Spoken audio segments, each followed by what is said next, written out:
ఎప్పుడెప్పుడైతే Congress party అధికారంలో ఉంటుందో అది రాష్ట్రాలలో గాని కేంద్రాలలో గాని,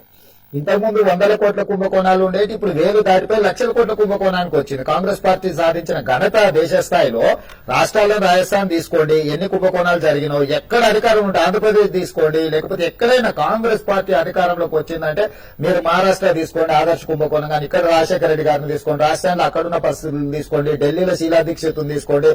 యాజ్ టీజ్ గా సోనియా గాంధీ, రాబర్ట్ వాద్రా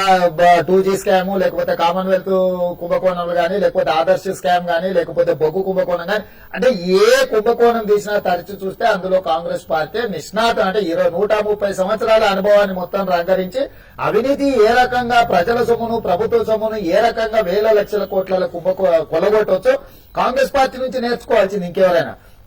అయితే ఈ సందర్భంగా 10 సంవత్సరాల అధికారంలో ఉన్న తర్వాత నిన్న మన అవినీతికి వ్యతిరేకంగా రాహుల్ గాంధీ మాట్లాడుతున్నాడు దిగిపోయి ఉండాలి. ఇది చాలా ఆశ్చర్యకరం.